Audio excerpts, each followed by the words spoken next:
I stayed in a toxic relationship for years until I finally escaped. If you've ever loved someone who slowly destroyed you, you know it never starts with screaming or slamming doors. It starts with warmth. It starts with laughter. It starts with someone making you feel like you finally matter. That's how Kevin entered my life, like sunlight through a window I didn't know was open. I was 22, fresh out of college, trying to figure out what being an adult even meant. I just moved to Seattle for my first real job as a junior graphic designer at a marketing firm.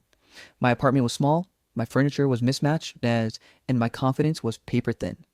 I remember spending Friday nights scrolling through Netflix with takeout sushi and convincing myself I was fine being alone. Then one night, my best friend Lily dragged me to this tiny open mic bar downtown.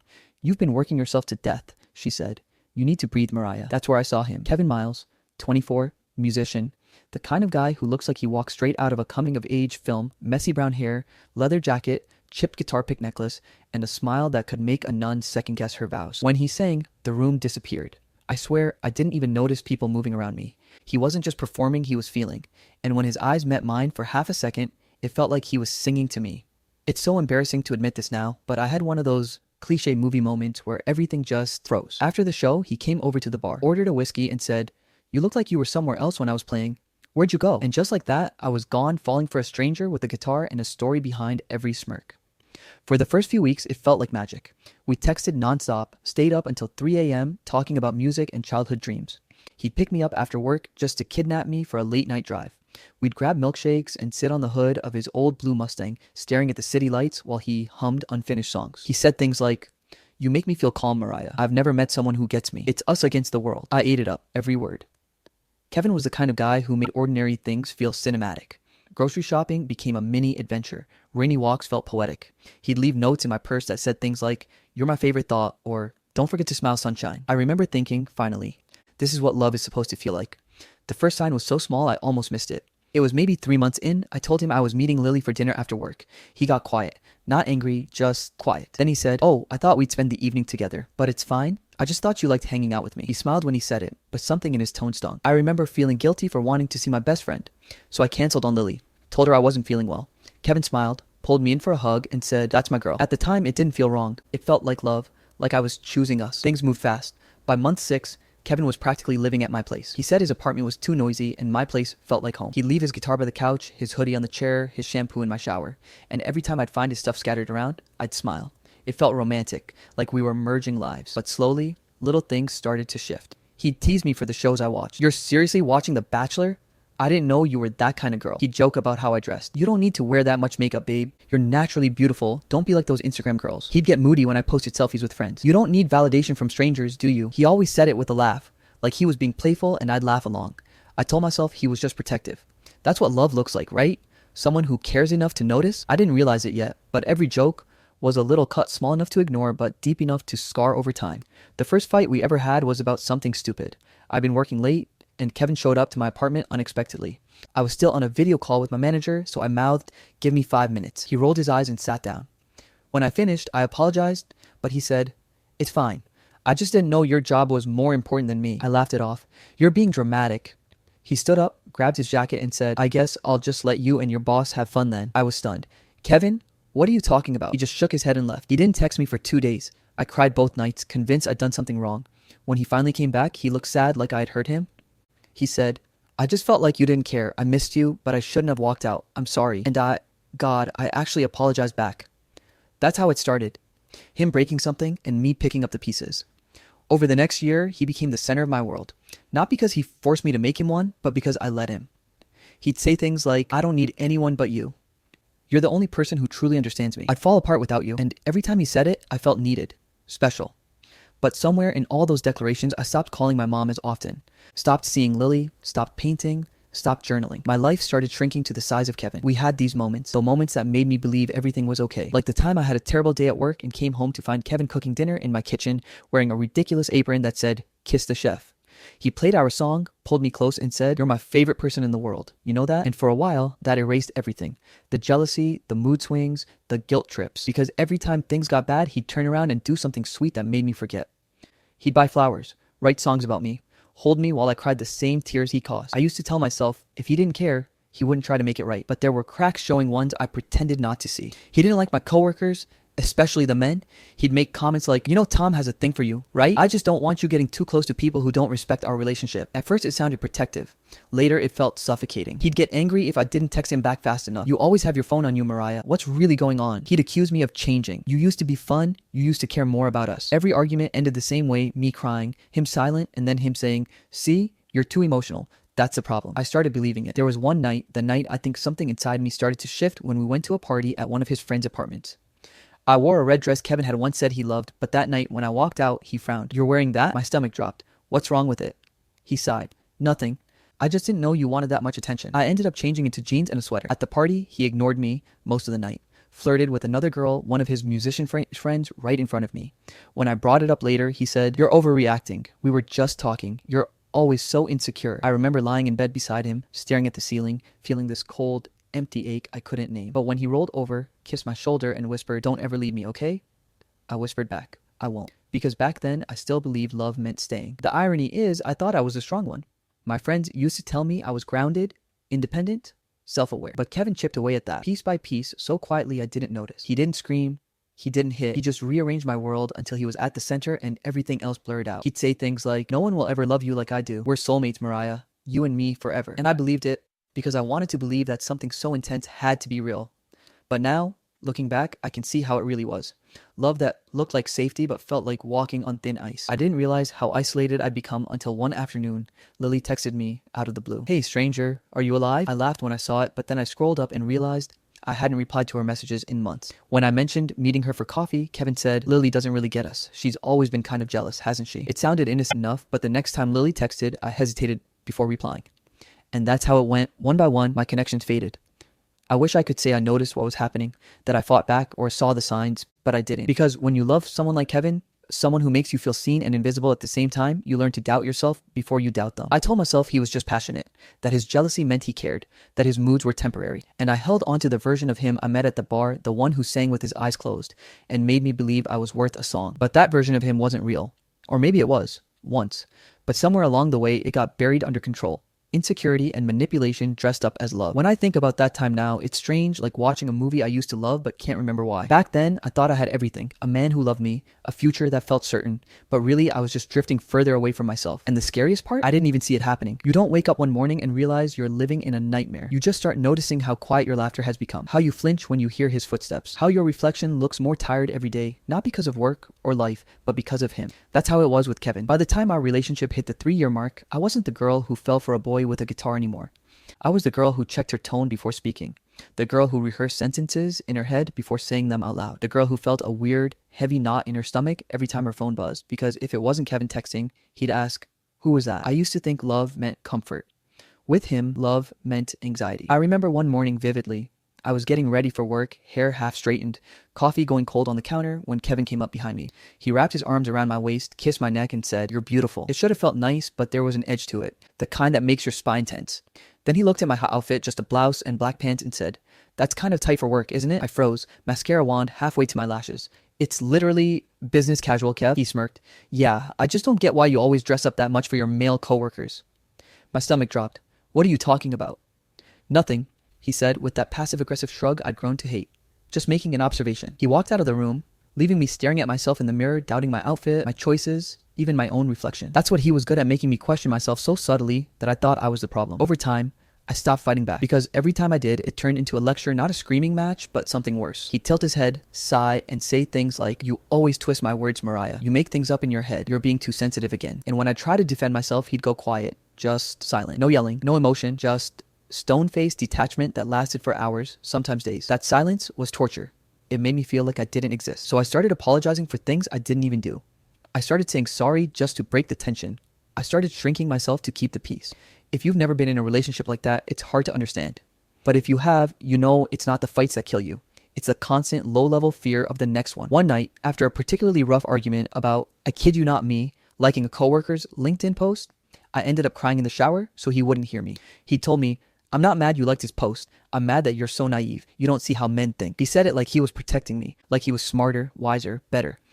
That's the trap he'd hurt me, but then make it sound like he was saving me. I started journaling around that time. Nothing fancy, just notes on my phone, hidden inside a fake grocery list folder. I didn't even write full sentences at first, Just thoughts like, why does he make me feel guilty for existing? Is this normal? Maybe if I try harder, he'll be kind again. That journal became my only safe space, the only place I could tell the truth without being told I was crazy. Then came the betrayal. The kind that shatters whatever scraps of trust you were holding onto. It was a random Tuesday night. Kevin had gone to take a shower, leaving his phone on the couch. Normally, I never touched it. He'd made it very clear that privacy was sacred. But that night, I don't know what came over me. Maybe instinct, maybe exhaustion. His phone lit up. A notification from someone named Bree. The message read, "Last night was amazing, can't stop thinking about you." My heart dropped into my stomach. I just froze. I opened the chat.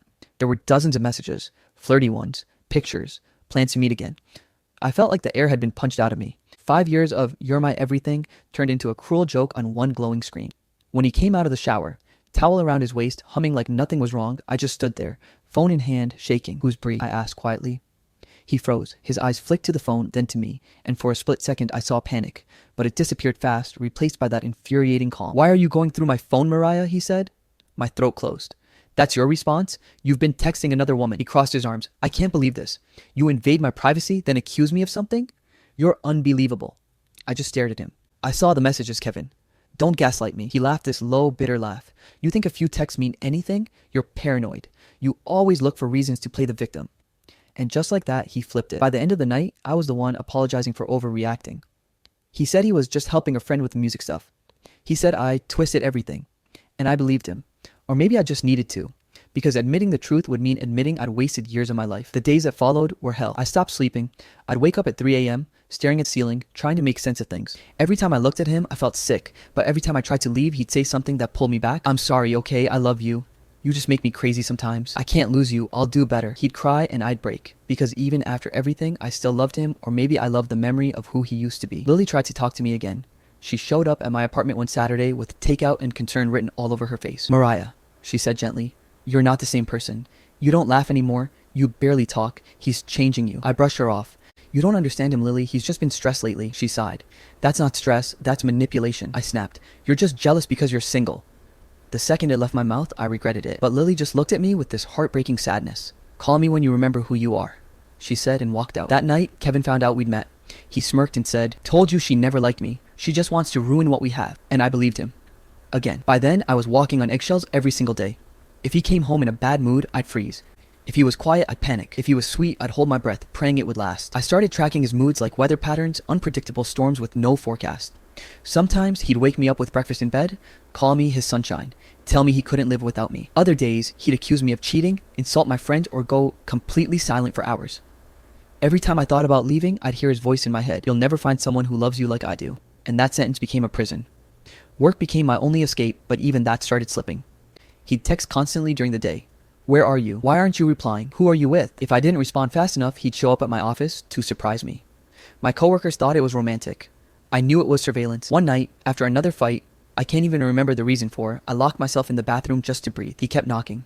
"You're being dramatic again. Come out, Mariah, let's talk like adults." But I just sat there, on the floor, hugging my knees, whispering to myself, "You're okay, you're okay, you're okay." That's when I realized I'd started talking to myself more than to him. I wish I could say there was one big explosion, one dramatic fight that ended it all, but there wasn't. Not yet. It was more like erosion. Slow, quiet, devastating. The Mariah I used to be, the one who painted on Sundays, who laughed loudly, who dreamed about opening her own design studio, she was fading. Every day, Kevin took a little piece of her. A comment here, a glare there, a manipulation that made her question reality. Until one day, I looked in the mirror and barely recognized the woman staring back. She had dark circles under her eyes. Her smile looked forced. Her shoulders were always tense. She didn't look free. She looked contained. That's the thing about toxic relationships. People always imagine them as chaos and violence. But sometimes it's just slow decay. A gradual suffocation disguised as devotion. I stayed because I thought I could fix it. I stayed because I thought love meant forgiveness. I stayed because leaving meant admitting I'd been wrong about him. And I wasn't ready to face that yet. The night I finally admitted, even just to myself, that something was deeply broken, I was sitting on the couch while Kevin scrolled through his phone, laughing at something. I asked quietly, "Do you even love me anymore?" He didn't look up. "You're being weird again." That was it. No reassurance, no emotion, just dismissal. And for the first time, I didn't cry. I just sat there, staring at the wall, realizing that I could scream and he still wouldn't hear me. I felt hollow. Completely, utterly hollow. That night, I wrote in my journal, "He doesn't have to hit me to break me. He does it with silence, with words, with love that feels like punishment." And for the first time in years, I didn't end the entry with, "Maybe tomorrow will be better." because I knew it wouldn't. You know that feeling when a mask finally slips? When you've been pretending for so long that the truth hits like a truck and suddenly everything you thought you knew shatters in an instant? That's what happened the night I finally saw Kevin for who he really was. And I don't mean the charming, guitar-playing boy I met in a crowded Seattle bar 5 years ago. I mean the monster hiding behind the smiles, the apologies, and the I love yous that used to feel like air. It started like any other Saturday night. Kevin and I had been invited to a friend's party, a fairly casual thing, mostly coworkers and a handful of people I didn't know well. I remember putting on a navy dress, one of my favorites, trying to feel confident. But as I looked at myself in the mirror, a familiar knot twisted in my stomach. Kevin had been quiet all day, which I had learned to interpret as a warning sign. Silent Kevin was dangerous Kevin. When we arrived, everything felt normal at first. People were laughing, the music was low, and drinks clinked in the background. Kevin kept his arm around me, whispering little compliments in my ear, the kind that used to make my heart flutter. But there was an edge to his voice, an undercurrent of tension I'd become painfully familiar with over the years. By the time we were mingling, it was clear something had already set him off. I was talking to a coworker, a guy I barely knew. Just small talk about work projects and weekend plans when Kevin stepped in. "Who's this?" he asked, not a question, but a statement. His eyes narrowed slightly, the corners of his mouth twitching like he was suppressing a smirk. I introduced myself quickly. "Oh, this is Mark. Kevin. We work together at the firm." Kevin's jaw tightened. "Right." He didn't shake Mark's hand, just leaned a little closer to me, murmuring, "Seriously? You have to talk to him?" I tried to brush it off, laughing nervously. "It's just small talk, Kevin. Chill." But he wasn't chill. That little smirk grew sharper, his tone cutting. "I just don't like how he's looking at you." I froze, my stomach churned. I wanted to leave, but I felt trapped by the weight of his gaze and the casual cruelty behind his words. The night spiraled fast. Later, someone made a joke about dating, and Kevin jumped in loud enough for several people around us to hear. "Well, I guess if Mariah ever cheats on me, at least she'll do it tastefully," he said, laughing in a way that made me feel small. I tried to laugh along, but it didn't come. I felt heat rush to my cheeks, and I could feel the stares of everyone around me. Mark, my coworker, gave me a sympathetic glance. I wanted to crawl into a hole. Kevin didn't notice or didn't care. He leaned in close, whispering, "See, people are looking at you. Maybe you need to remember your place." I don't know how I kept it together, but I did somehow. My chest felt like it was going to burst. My hands shook as I sipped my drink, praying the night would end. By the time we left, I was exhausted, but the ride home was quiet, eerily quiet. Kevin didn't speak until we pulled up outside our apartment. Then he finally turned to me, eyes flashing with anger. "You embarrassed me tonight." I blinked. What? "You were the one making jokes in front of everyone." "No, you don't get it. Everyone was laughing at me, not you. You're always the star, Mariah. You make me look bad without even trying. Do you even think about anyone but yourself?" I opened my mouth to argue, but he cut me off. "Don't even start. I'm tired of your excuses. You always have an excuse. You twist everything I say. You're impossible." The words hit me like a punch to the gut. Impossible. That was the new label I'd been living under for months. No, years. Impossible. Emotional. Overreacting. Sensitive. Paranoid. All of it. And I'd swallowed it, believing it. As he ranted, I realized something terrifying. I didn't even recognize myself anymore. The confident, independent girl I used to be was gone, replaced by someone constantly shrinking, apologizing, doubting, fearing the next blow. I was a stranger in my own skin, and Kevin was the person who had orchestrated it all. Something inside me snapped that night. I don't know what came over me. First fear or clarity, maybe both. I remember standing there, my hands trembling, my chest tight, and thinking, I can't do this anymore. Not one more day. Not one more insult disguised as love. I made a decision in that instant. I was leaving. Not tomorrow. Not next week. That night. I packed quickly, silently. A small duffel bag, some clothes, my journal. The only thing that had kept me sane through all of this. I left my phone behind for a moment, afraid he'd see me preparing and confront me before I could go. Every step I took to the door felt like walking through fire. My heart hammered in my chest, my palms were slick with sweat. I kept thinking about the past 5 years, the laughter, the promises, the moments of tenderness, and it all felt like a cruel joke now. I grabbed my keys, whispered a quiet goodbye to the apartment we shared, and slipped into the night. The streets were almost empty, the cold air shocking against my skin, but I didn't care. Every step away from him felt like reclaiming a piece of myself I'd forgotten existed. I drove to Lily's apartment without looking back. Half the way, I felt tears streaming down my face. I couldn't stop shaking. My hands gripped the steering wheel so tightly it hurt. And the more I thought about what I was doing, the more terrified I became. What if he came after me? What if he called my boss, told everyone I was crazy? What if I'd made a mistake, leaving in the middle of the night with nothing but a duffel bag and my trembling self? But as I pulled into Lily's driveway, a sense of relief washed over me. I had made it. I was safe for the first time in years. When Lily opened the door, her face went pale. "Mariah, what?" I didn't even finish the sentence. I collapsed into her arms, shaking uncontrollably, finally letting all the fear and tension pour out. I told her everything, the public humiliation, the gaslighting, the betrayal, the constant anxiety, the isolation. Every word I'd written in my secret journal came spilling out. She just held me, whispering, you're okay, you're safe now." And in that moment, For the first time in a long time, I believed it. The next morning, my phone blew up. Kevin had sent dozens of messages overnight. Some were apologies. I'm sorry, baby. Please don't leave me. I love you. We can fix this. You mean everything to me. Just come home. And some were threats. You think you can just run? You'll regret this. No one will ever love you like I do. Don't test me. You better not tell anyone what really happened. I read through them with numb fingers. My chest ached. My hands shook. My heart raced.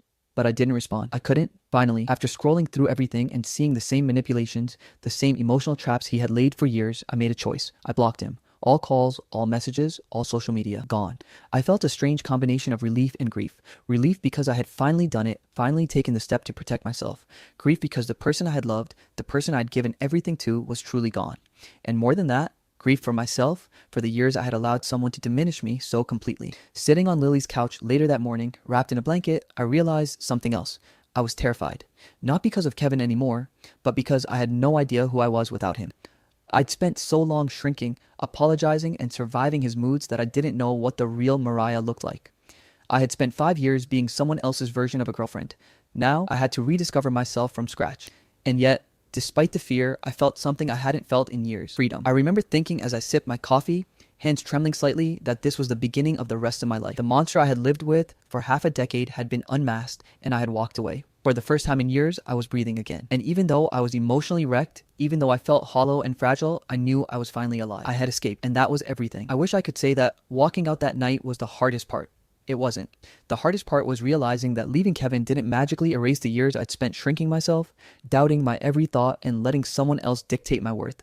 Leaving him was just the beginning. The real battle came afterward, the long, quiet, exhausting process of remembering who I was before he made me forget. When I first moved back in with Lily for those initial weeks, I was a ghost of myself.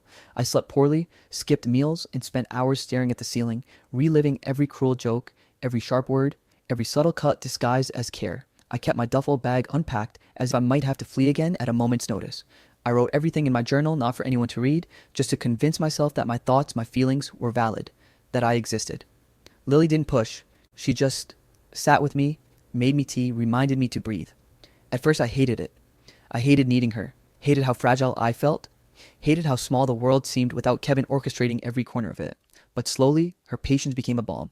Just having someone there who believed I was more than what he had reduced me to was revolutionary.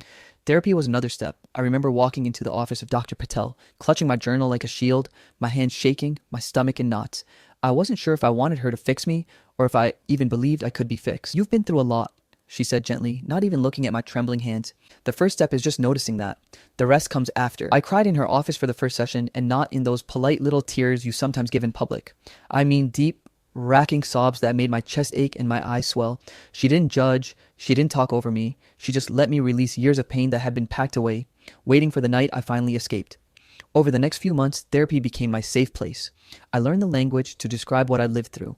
Emotional abuse, gaslighting, manipulation, control. I realized the signs had been there from the very beginning, hidden under charm, under smiles, under the things that made me fall in love. And the realization was painful, but also liberating. Naming the monster was the first step toward exercising it. Rebuilding myself also meant rediscovering hobbies I had abandoned. I pulled out my old sketchbooks, paintbrushes, and notebooks. I spent weekends wandering through art supply stores, buying new watercolors, sketch pads, even a set of acrylics I'd always been too busy to try. I painted flowers that didn't exist, skies I'd only dreamed of, portraits of people I'd imagined. I wrote short stories, snippets of dialogue, little scenes that had been trapped inside me for years. I even returned to yoga, something I'd loved in college, but dropped after Kevin subtly mocked my hippie tendencies. Rolling out my mat, breathing deeply, and holding poses, I felt muscles in my body relax that I didn't even know were tense. It was incredible how physical motion could start to undo years of emotional knots.